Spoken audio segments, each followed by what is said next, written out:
Bien, vamos a grabar el Zoom. ¿Para qué? Yo se los transformo, ahora que tengo buen internet lo puedo hacer, se los transformo y se los comparto por un link de YouTube. Sí, ahora en lo que es el WhatsApp también. Obviamente después viene Martín, les habla Martín, todo, y después se los comparto, porque si no, pobre Martín, siempre la arruino a las 5 de la tarde la presentación y me va a matar, entonces mejor no. Después, si se empiezan justo la clase, después se los comparto, no hay ningún problema. Bien, vamos a empezar con el repaso de cuidados y modelo para el día del... El examen falta todavía, pero bueno, es el primer repaso, el examen es el 29, el 22 hacemos otro repaso, ¿sí? Así que no hay ningún problema de esto, y vamos a empezar. Como toda carrera, empezamos con lo que es cuidados y modelos. ¿Si alguien me puede decir lo que es la enfermería?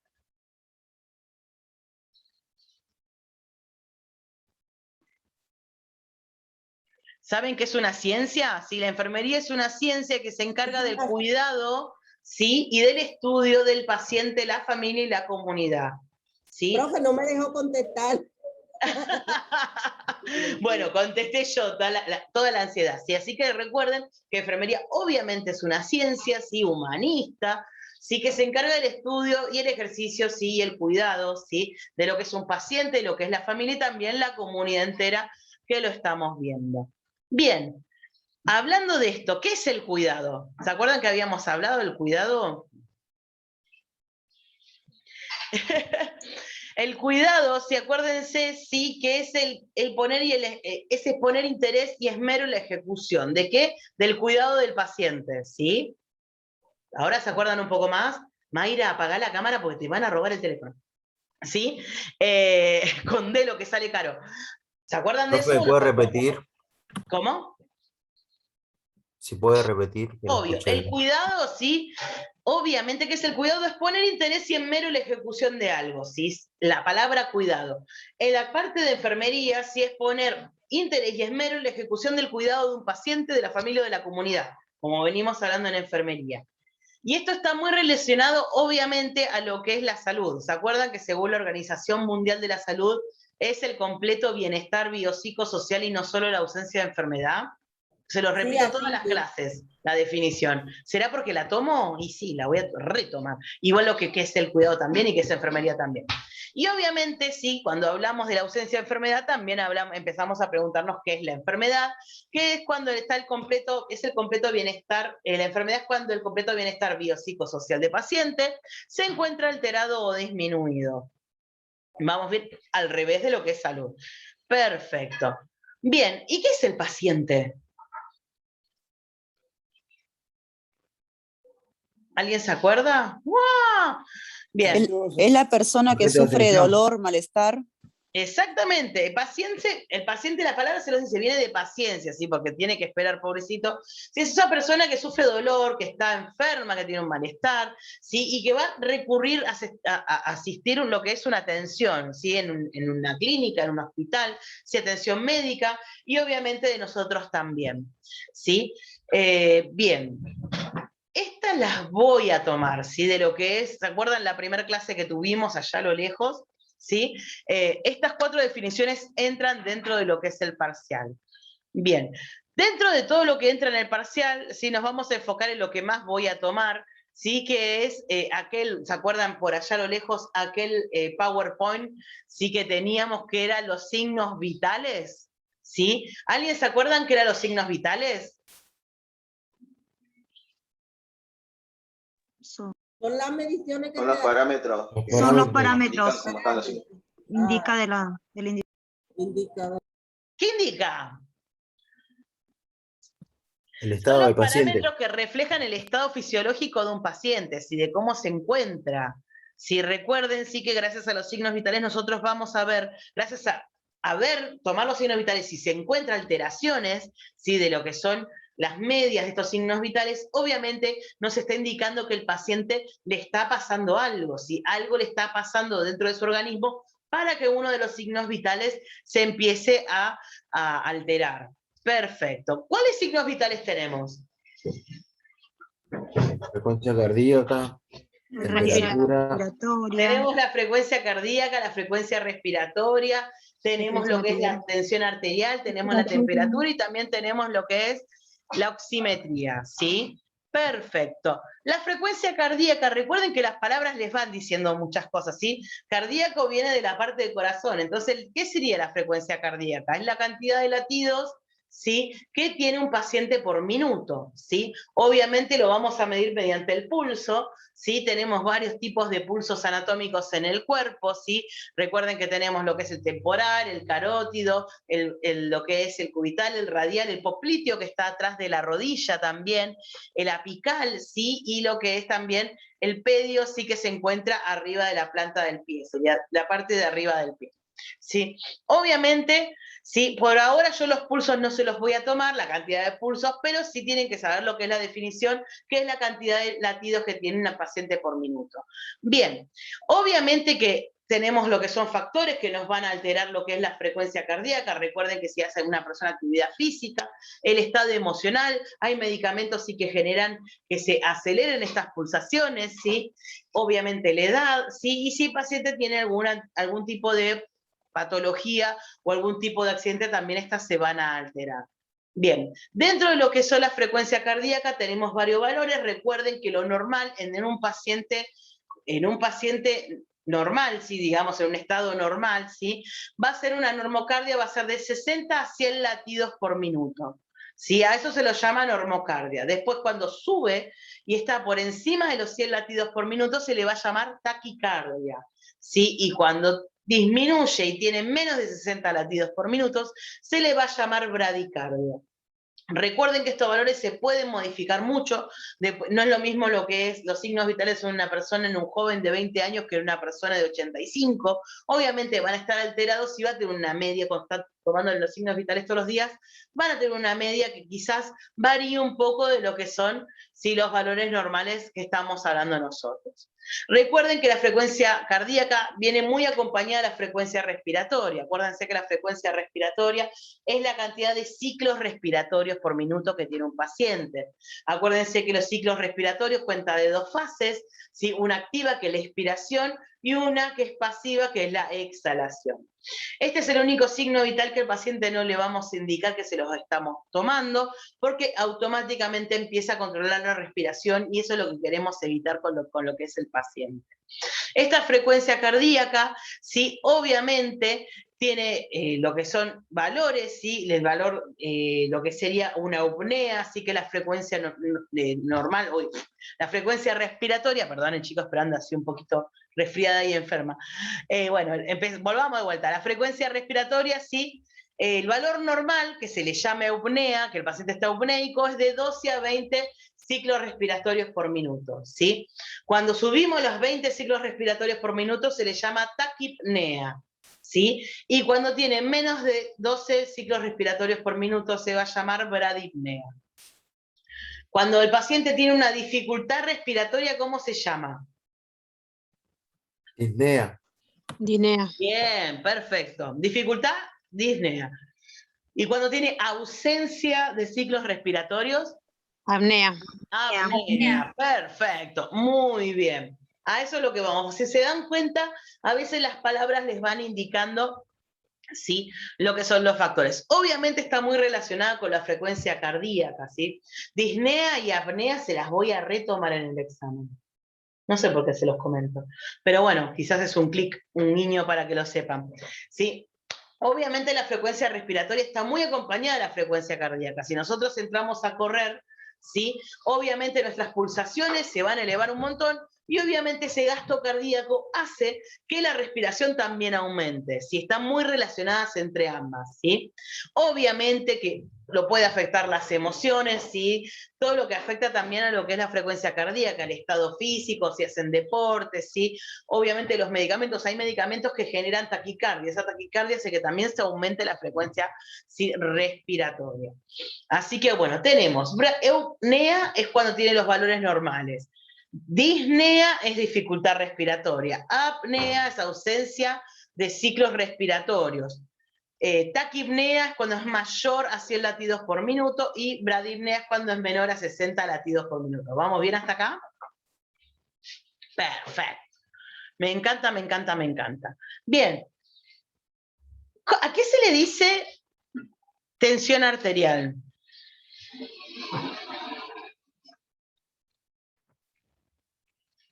A la presión de A la la fuerza que sangre. ejerce. Es la fuerza que ejerce la sangre sobre Néstor, las Néstor. paredes de las arterias. Bien, bien ahí Néstor que empezó ahí de a poquito. Sí, recuerden que la presión arterial, les van a preguntar o presión o tensión, es muy poca la diferencia. A mí lo que me interesa es que la sepan tomar y sepan los valores. Yo soy feliz con eso nada más. Es la fuerza que ejerce la sangre sobre las paredes arteriales, la tensión. La presión es la fuerza que ejercen los vasos sobre la sangre.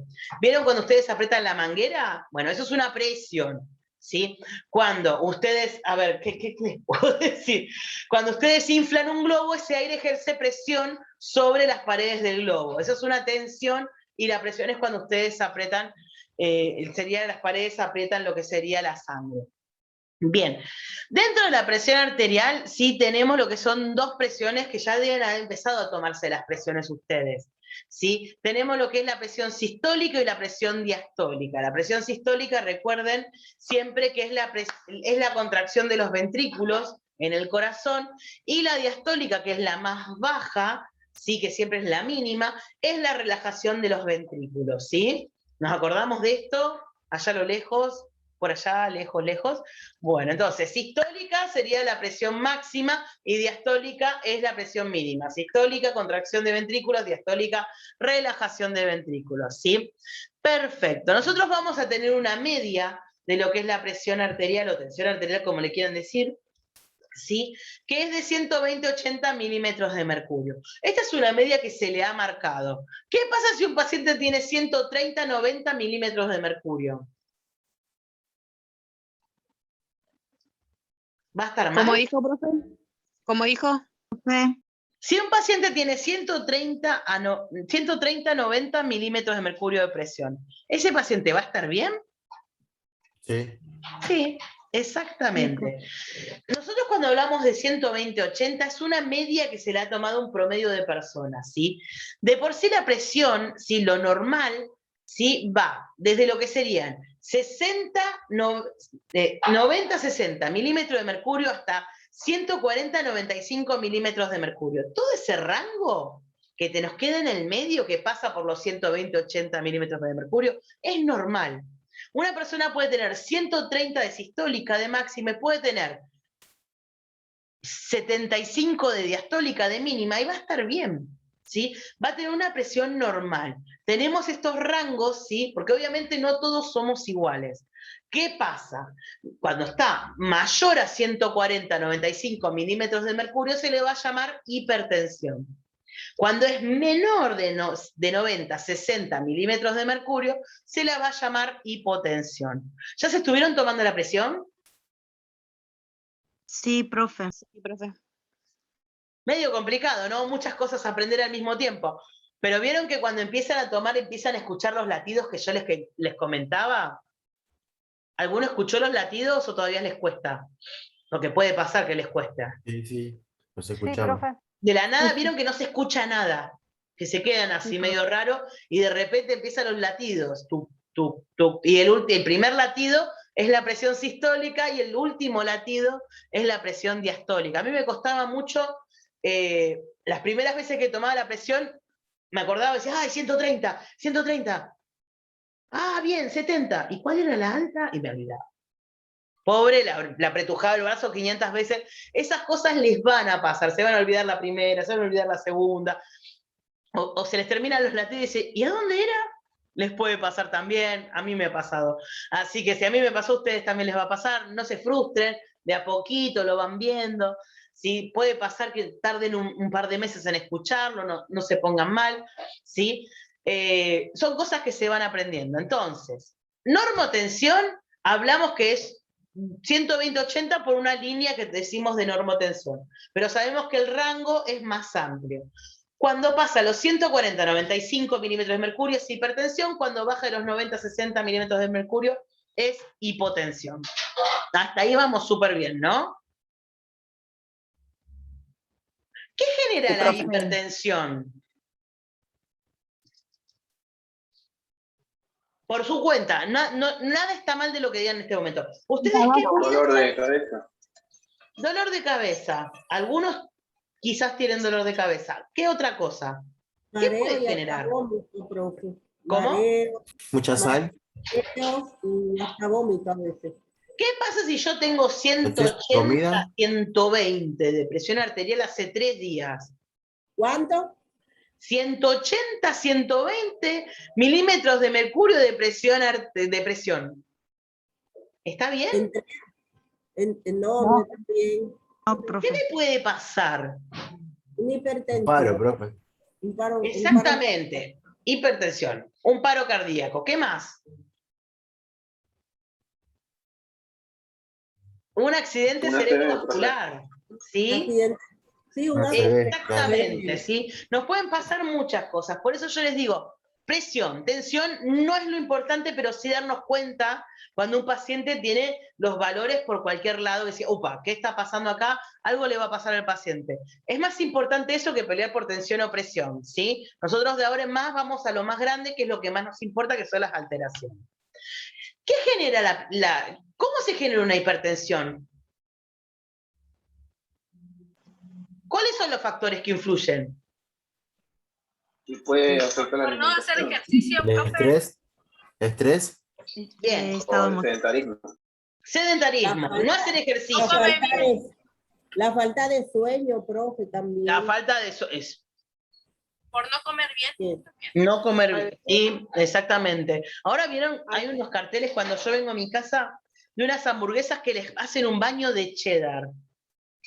Yo la miro y me infarto ya. La miro y digo, no, yo esto no me infarto. La miro y digo, ¡oh! me agarra hipertensión de mirarla. ¿Sí? La alimentación, ¿qué más? Si tomo café, fumo, encima tomo alcohol y ni hablemos de cosas ilegales. ¿No No le hace pasa lo ejercicio. mismo? Los hábitos también, ¿sí? No hacer ejercicio. Exactamente, exacto. ¿Vieron que cuando ustedes los invitan, pongámosle puede pasar, los invitan a comer un asado, con postre, con helado de postre, cerveza, fernet y todo, y se comieron todo porque nunca los invitan a comer un asado, obviamente. ¿Vieron que después les cuesta respirar inclusive? Porque comieron tanto que no dan más. ¿O soy la única A mí que no A mí no me pasó. Sí, profe, pasa. pasa, ¿sí? O hay algo que les tiene que tocar el nervio, si siempre en la comida hay algo que nos gusta. Bueno, sí, eso también hace mal, porque el exceso sí que les agarra calor. ¿No se dieron cuenta de eso? Que cuando comen mucho es como que les agarra calor y después se quieren ir a dormir, no quieren hacer otra cosa, así una bomba divina. Bien, ¿qué pasa? Esas bombas calóricas que ustedes consumen, o que yo consumo, que todos consumimos, ¿sí? Hace que la presión se eleve. Si ustedes después de comerse un asado, de postre fran con dulce de leche, encima tomaron cerveza con el asado, Dios mío, y le llegan a tomar la presión en ese momento y no van a tener una linda presión. ¿Sí? Porque se va a elevar. Además que al asado le ponen así todo el paquete de sal. ¿Sí? El consumo de sal, chicos, el consumo de sal afecta muchísimo. Hay muchos alimentos que tienen mucha sal, ¿sí? Hablaban otra vez de uno de los alimentos más cancerígenos y más poco saludables, eran las papas en tubito que venían, que están las Pringles, que son las que le salieron hace muchos años y después Díaz sacó, Carrefour sacó, Coto sacó, todos hacen esas papas en tubo que son horribles. Son ricas, pero son súper saladas, ¿sí? Pasa lo mismo con toda esta comida que es súper salada, obviamente va a hacer que se les aumente lo que es la presión. Y por último, también los factores hormonales también hacen lo mismo. Especialmente en las mujeres, ¿sí? De 45, 50, 55 años, ¿sí? Que nos agarra así una explosión hormonal con la menopausia, también podemos generar lo que es una hipertensión, ¿sí? Así que nos tenemos que cuidar mucho cuando empecemos a transitar lo que sería la menopausia, que muy mal está vista, y es algo natural que nos pase, tenemos que empezar a tratarlo de una manera más, no tan mala, sino un poco más humana, empezar a controlar lo que es la presión. Si pasa lo mismo con las embarazadas que son más grandes y que quedan a los 40, 45 años embarazadas, también se tiene que controlar mucho la presión porque eso también les puede afectar. Bien, perfecto. Nos queda la temperatura. ¿Qué es la temperatura? ¿Se acuerdan que yo les dije una palabra y que con esa palabra sacaban toda la definición? Hola. Se me acostaron todos a dormir. Quedaron todos muteados. ¡Ay, Dios mío! Pero bueno, quedan 2 semanas. Yo sé que van a estudiar todos los días y se van a portar bien. ¿Hipotálamo, profe? Pobre hipotálamo. ¿Qué hace el hipotálamo? Pensá tranquilo. El equilibrio. Es el algo que del- regula Sí, la equilibrio de temperatura del producción. cuerpo. Alguien dijo Regula el- equilibrio ahí, divina, la primera que lo dijo. Bien, acuérdense, siempre la palabra equilibrio ya les sale todo, que yo le digo que es mucho más fácil, ¿sí? Porque temperatura no pueden decir en la definición la palabra temperatura. Entonces, ¿qué vamos a decir? Es el equilibrio entre ¿qué? La producción de calor de los tejidos y los sistemas y la pérdida de calor de la periferia, ¿sí? De lo que nosotros perdemos de calor mediante la piel, ¿sí? ¿Quién lo regula? El hipotálamo, ¿sí? Obviamente. Entonces, la temperatura es el equilibrio entre la producción de calor de los sistemas y la pérdida de calor de la periferia. Y es controlada por el hipotálamo. Se lo dicen a cualquier instructor en el hospital así. ¡Guau! Les pone un 10 y se desmayan. ¿Por qué nadie les dice eso? Uno les pregunta, ¿qué es temperatura? Y la temperatura es la temperatura del cuerpo. Contestación de chico de tercer año.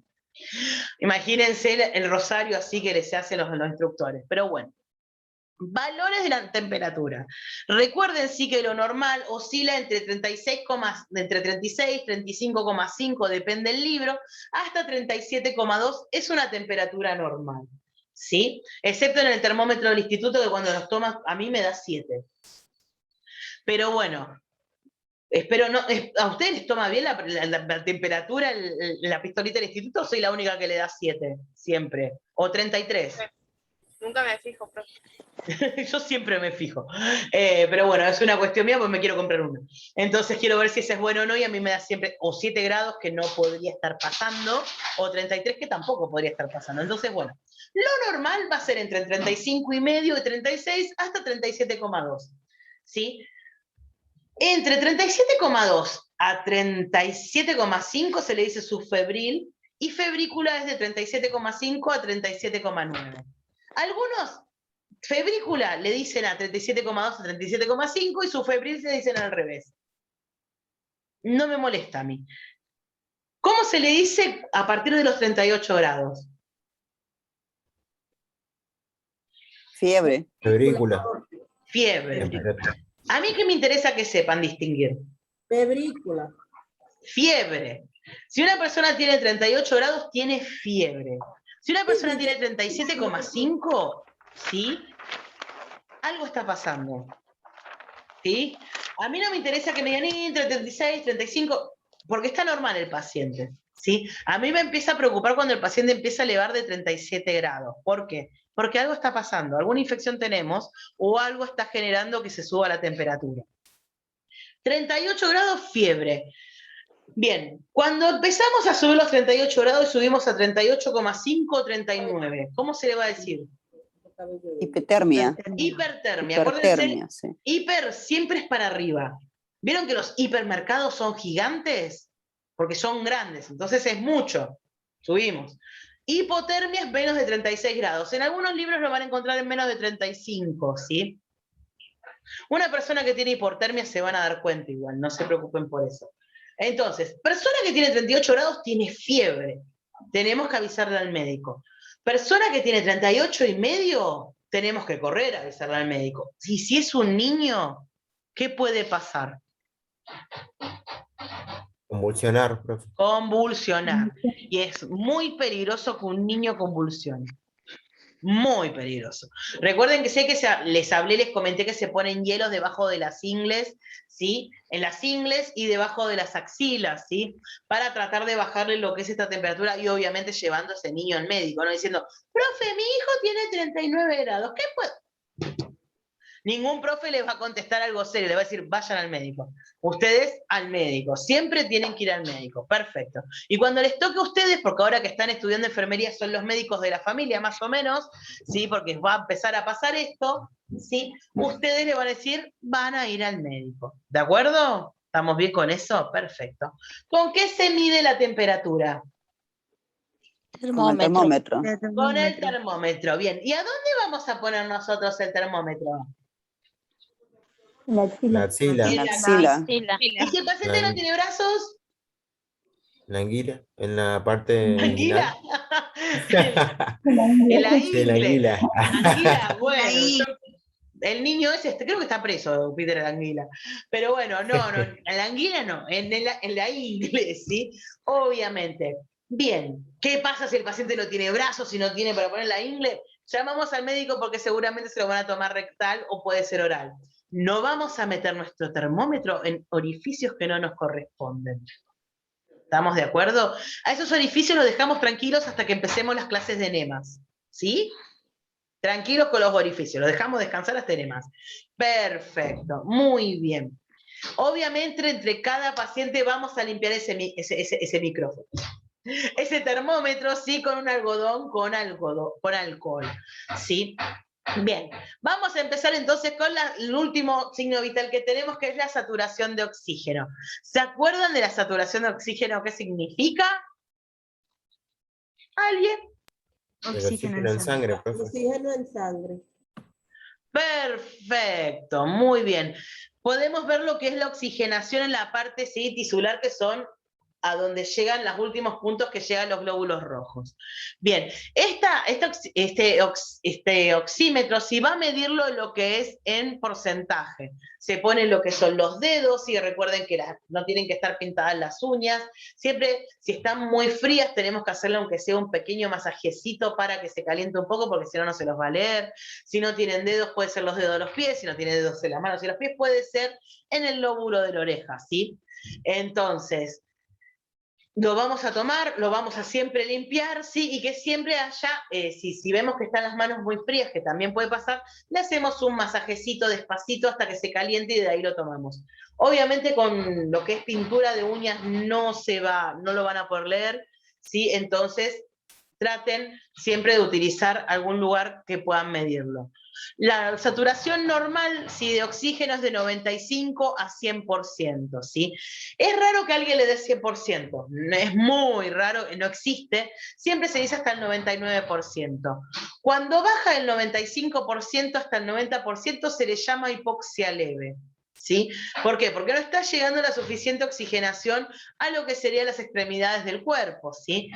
Cuando baja de 89 a 86% se le dice hipoxia moderada, y de 85% a menos, ¿sí? Es una hipoxia severa. Una persona que tenga saturación 85% muy probablemente no esté casi ni siquiera esté consciente, porque le está faltando mucho oxígeno a todo lo que es su torrente sanguíneo, ¿sí? Obviamente nosotros, todo lo que sea alteraciones, lo primero que vamos a hacer es avisarle, sí, cuando estemos cursando nosotros como alumnos, a la enfermera, y cuando estemos enfermeros, le vamos a avisar al médico inmediatamente. No vamos a esperar a que pase el médico a las 4 horas, miren, este paciente tiene 85 de saturación. No, si vamos a ir, lo vamos a buscar y decir, algo le está pasando a este paciente porque no está pudiendo llegar el oxígeno correctamente a todo lo que es la parte de su cuerpo. ¿Entendimos hasta acá un poquito? ¿Vieron que no es tan difícil? No es tan difícil. Sí, profe. ¿O sí? Bien, entonces vamos a seguir con el otro tema, que acá se me complica un poco con todo, pobrecitos, que son las soluciones intravenosas. Si se acuerdan de lo que estábamos hablando, que estas soluciones son el famoso suerito que ven colgando, ¿sí? En lo que son en el paciente, ¿sí? Son soluciones intravenosas, ¿sí? Tenemos de varios tipos. Se dividen en dos grandes grupos, que son los cristaloides y los coloides, ¿sí? Y obviamente lo vamos a usar siempre para lo que es el balance hidroelectrolítico, ¿sí? En lo que es el paciente. Tenemos dos grandes grupos, dentro de estos dos grandes grupos tenemos los cristaloides y los coloides, ¿sí? Les voy a tomar cristaloides, coloides no se los voy a tomar, pero los tienen que saber para el final, ¿sí? Pero vamos a concentrarnos en los cristaloides, que son los que más van a utilizar ustedes en lo que es todos los días en enfermería. Bien, los cristaloides, ¿qué son? Los cristaloides son aguas y cristales disueltos, ¿sí? Por eso se les dice cristaloides, de ahí viene también esto. Que pueden ser o sales o puede ser también glucosa, ¿sí? Estos cristaloides se van a dividir según la osmolaridad, que acá viene el medio lo complicado. Acuérdense que nosotros sí tenemos una osmolaridad en el plasma de nuestra sangre. Esta osmolaridad hace que nosotros, si ponemos soluciones de distinto tipo de osmolaridad, hace que los líquidos se vayan trasladando de un lugar al otro, ¿sí? ¿Qué va a pasar adentro nuestro? Se van a trasladar de adentro de la célula a afuera de la célula y de afuera de la célula a adentro de la célula, o sea, del espacio intracelular al extracelular y del espacio extracelular al intracelular. Bien, de esta presión osmótica nosotros vamos a tener tres, ¿sí? Cuando la solución que nosotros vamos a poner es exactamente igual, la presión osmótica, la presión que tenemos nosotros en el plasma, se va a llamar isotónica, ¿sí? ¿Qué va a hacer esto? Que no va a producir ningún fasaje, ¿sí? De lo que son los líquidos, no se van a modificar ni se van a trasladar obligatoriamente, ¿sí? ¿Qué va a pasar si tenemos una solución hipotónica? Acuérdense que las hipotónicas es porque la osmolaridad es menor a la que nosotros tenemos en el plasma, ¿sí? Entonces, ¿qué va a hacer esto? Va a hacer que cuando nosotros pongamos esta solución en el cuerpo, todo ese líquido, ¿sí? va a entrar a la célula, ¿sí? Va a hacer que el líquido entre a lo que es, dentro de lo que es la célula. A diferencia de la hipertónica, ¿sí? La osmolaridad va a ser siempre mayor a lo que es el plasma del cuerpo, entonces el líquido que está en la célula va a salir al espacio extracelular, ¿sí? Porque va a tener más líquido fuera del espacio extracelular, entonces va a terminar sacando el líquido de lo que es la célula. ¿Lo entendimos? Es medio complicado, yo sé que es como un juego de palabras, ¿sí? Pero ustedes saben, isotónica es igual, hipotónica es menor y lo que genera es que entre el líquido en la célula, hipertónica, ser mayor, hace que el líquido que está dentro de la célula salga al espacio extracelular, ¿sí? ¿Vamos entendiendo un poquito? Bien. Dentro de las soluciones cristaloides tenemos 4. La principal va a ser la solución fisiológica que se llama cloruro de sodio al 0,9%. Esto es pregunta de examen, yo ya se los dije.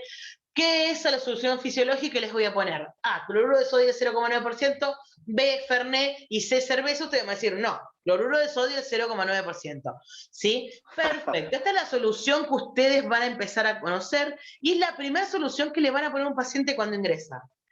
Y más cuando ese paciente no tiene lo que son los resultados de laboratorio, y mucho más si ese paciente está inconsciente, ¿sí? Porque no podemos verificar si realmente es un paciente diabético o no. Esta solución repone volumen, ¿sí? Y ayuda a lo que es el líquido extracelular, ¿sí? Es la solución que siempre vamos a utilizar para lo que es un paciente que tengamos hasta que le hagan todo lo que son los exámenes, pero siempre es la que más se utiliza en los servicios, ¿sí? Como suero, y también se utiliza incluso para hasta limpiar heridas. Lo van a ver que las limpian las heridas con lo que es la solución fisiológica. Sirve para un montón de cosas, la amamos mucho todos, para nebulizar también, así que la queremos mucho la solución fisiológica, así que ya saben que se le dice, se llama cloruro de sodio al 0,9%, ¿sí? Pregunta de examen esta, así que ya lo saben. La segunda que tenemos, y por eso siempre utilizamos primero siempre lo que es la solución fisiológica, es la dextrosa al 0,5%. La dextrosa al 0,5% es isotónica, o sea, tiene la misma molaridad del plasma. Cuando pasa al 10, 25 y 50%, ¿sí? Al tener más glucosado lo que es esta solución, genera que esta solución se haga hipertónica. ¿Por qué? Porque va a tener mayor presión a lo que es el plasma. Las hipertónicas del 10, 50 y 25% no las vamos a utilizar para lo que es una fluidoterapia, sino ya las vamos a estar utilizando con lo que es la autorización del médico y muy probablemente como de manera glucosada, si lo vamos a utilizar para otros fines. Volvamos con nuestra amiga la dextrosa del 5%, que es la que queremos un montón, ¿sí? La dextrosa del 0,5% es ideal para pasar fármacos, ¿sí? Especialmente antibióticos, porque evita que se cristalicen y se infecte lo que es este acceso venoso, que no tanto nos va a costar colocar de vez en cuando en algunos pacientes, entonces las va a cuidar muchísimo lo que son las venas, ¿sí? Y este Avodcat que nos matamos poniendo, ¿sí? Y va a durar mucho más lo que es la vida, ¿sí? De este acceso venoso. Bien, también lo vamos a utilizar como aporte calórico, ¿sí? Cada Baxter de dextrosa al 5%, un Baxter de 500 mililitros aporta 200 calorías, ¿sí? Obviamente este aporte calórico sirve mucho en lo que son las deshidrataciones, ¿sí? Entonces, pregunta de examen, ¿cuántas calorías tiene un Baxter de 500 mililitros de dextrosa al 5%? 200 calorías, y lo que tiene una manzana, como debería ser. Bien, entonces, 200 calorías, dextrosa al 5%, Baxter de 500 mililitros, ¿sí? Igual esto lo estamos grabando todo, así que después pueden escuchar esta horrenda voz todas las veces que quieran, no hay ningún problema. Perdón por la voz, chicos. Ya voy a ir a locución, así lo empasto como Martín. No sé cómo Martín que les habla todo así súper bonito, pero bueno, yo soy medio como una cacatúa que ahora sí, de la manera que puede. Bien, seguimos a la tercera, ¿sí? Que es el Ringer de lactato o lactato de Ringer, también lo van a encontrar en algunos libros. Sí, esta también es isotónica, tiene la misma molaridad del plasma, sí, y tiene muchas sales, ¿sí? Tiene sodio, tiene potasio, tiene cloro y tiene calcio, ¿sí? Lo vamos a utilizar en lo que son para pacientes quemados, ¿sí? Para lo que es reposiciones de pérdida electrolítica, ¿sí? Y para los pacientes que están mucho tiempo en lo que es una operación en quirófano, también lo van a ver en ese momento de lo que es un lactato de Ringer. ¿Sí? Y por último tenemos lo que es el manitol, ¿sí? Que lo vamos a utilizar como un diurético osmótico, ¿sí? Para lo que es todo lo que es hipertensión intracraneal, ¿sí? Yo se los pongo porque, como siempre, los Baxter son todos iguales y de vez en cuando van a encontrar un manitol para evitar que se confundan, ¿sí? Estas 4 soluciones cristaloides se las voy a tomar, ¿sí? Estas se las tomo. La dextrosa se las voy a tomar al 5% y el Baxter de 500 mililitros aporta 200 calorías seguro. La solución fisiológica que en realidad se llama cloruro de sodio 0,9% también. ¿Qué sales tiene lo que es el lactato de Ringer o Ringer del lactato? También se los voy a tomar, que es sodio, potasio, calcio y cloro, ¿sí? Estos sí se los voy a tomar. Así que, miren, ya tienen un montón de preguntas de examen. No va a ser difícil entonces, ¿sí? Y obviamente después tenemos lo que son los coloides, que son agua más moléculas proteicas, y es más probable que vea una transfusión de sangre antes que los coloides. Tenemos los dos más importantes, que uno es natural, que es la albúmina, si recuerden que sale de lo que es del hígado, ¿sí? Y para utilizarla pasa por un proceso de pasteurización. No es muy útil, sí, es bastante sucio este proceso, entonces probablemente tiene mucho. El problema que tiene es que tiene mucha tendencia a lo que son las infecciones, tanto del acceso venoso periférico como puede ser peor aún una infección en el torrente sanguíneo, que sabemos que son gravísimas. Y de la parte sintética tenemos lo que son los dextranos, ¿sí?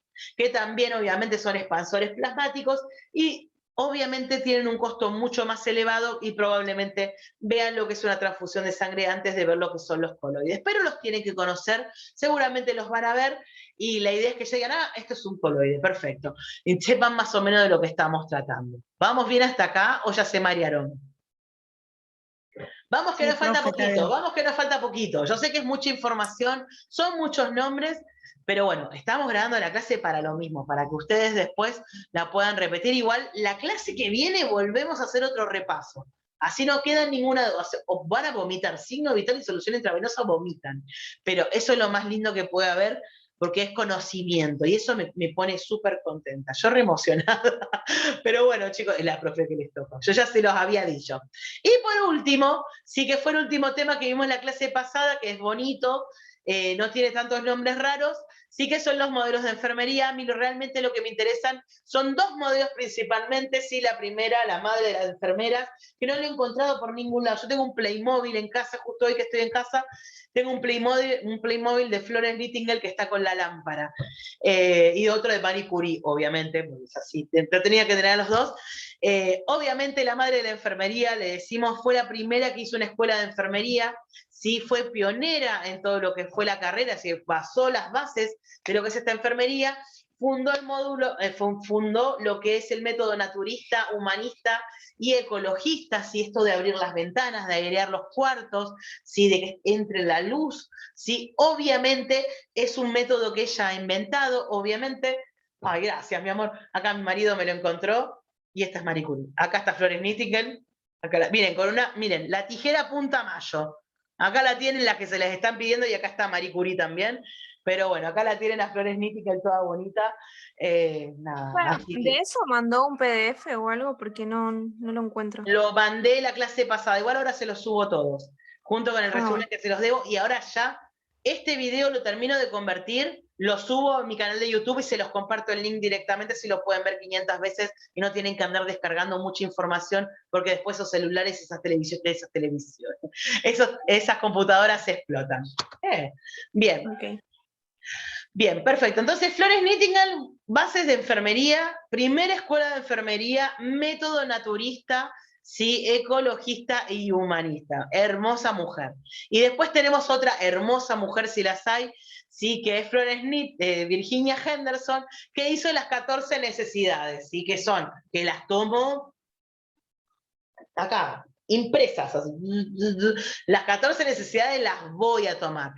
Sí, que eran respirar normalmente, sí, comer y beber, sí, eliminar los desechos del organismo, sí, tener un movimiento y postura adecuada, dormir y descansar, sí, después era mantener la temperatura corporal, la vestimenta adecuada, ¿sí? Evitar los peligros del entorno, la higiene corporal, sí comunicarse con otro, expresar sus emociones, trabajar de manera que se sientan realizados, sí ejercer un culto, participar en lo que es la recreación y el ocio, y estudiar y satisfacer las curiosidades. Esas son las 14 necesidades. Yo probablemente les diga cuál de estas no sea una necesidad de Virginia Henderson y les ponga 3 necesidades y otra les ponga, Sol Pérez ya lo usé mucho. Salir a tomar una cerveza con Keanu Reeves. Entonces, esa no va a ser una necesidad de Virginia Henderson, entonces dicen, listo, la C es la incorrecta, ¿sí? Va a ser algo de esta manera, ¿sí? Para que ustedes lo puedan localizar. La idea es que las puedan saber. Hasta acá es todo lo que va a entrar en el parcial. Si se dan cuenta, no es mucho. ¿Sí? Una consulta. Dígame. Con esas 14 necesidades de Virginia Henderson, ¿cómo va a ser eso? ¿Van a ir las 14? ¿Hay que ponerla? No, va a ser, el parcial es multiple choice o verdadero o falso, ¿sí? ¿Esto qué significa? Que probablemente les ponga un multiple choice y les ponga cuál de estas no, en mayúscula, pertenece a una necesidad de Virginia Henderson. Y va a haber una que ustedes van a decir, esto no es una necesidad de Virginia Henderson. Y esa va a ser la incorrecta. O diga, ¿cuál de estas es una necesidad de Virginia Henderson? Y les ponga, salir a andar en monopatín, tomar sol. Podría ser tomar sol porque uno acumula vitamina D. Pero bueno, no está dentro de las necesidades, puede ser tomar sol, ir a nadar o obviamente respirar con normalidad y dicen, no, respirar con normalidad es una necesidad de Virginia Henderson. Van a ser así las preguntas. Que son largas muchas de las respuestas, como esta que dices tú. No vas a tener que dar respuestas. Tenés que seleccionar una. Seleccionarla, sí. Así que por eso tienen 60 minutos para hacerlo también, porque son 30 preguntas y van a tener que tener un tiempito para leerlas, ¿sí? Y con los nervios que van a tener y entre que buscan en los papeles, porque alguno más que otro se va a copiar, obviamente sí les tengo que dar tiempo. Igual el final es oral presencial, así que no tengo ningún problema. Así que nos vemos cara a carita. Así que bueno, esa es la idea, ¿sí? De lo que es el examen. De a poco, chicos, igual son los primeros exámenes, no va a haber preguntas capciosas, ¿sí? No les voy a cambiar una sola palabra en las 4, no voy a hacer eso ahora, que están en primer año, pero en segundo sí se agárrense, ¿por qué? Van a empezar los profesores a cada vez a ponerle lo que son los exámenes. Capaz que un examen tiene 10 preguntas y están agarrándose la cabeza así 40 minutos, porque son todas preguntas súper capciosas.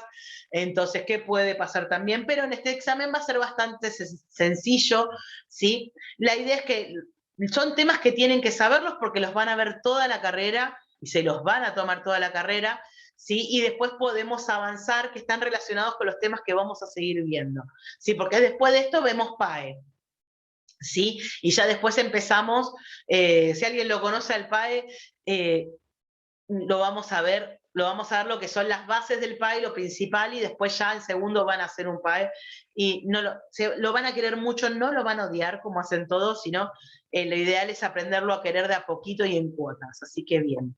Hasta acá dejo por cualquier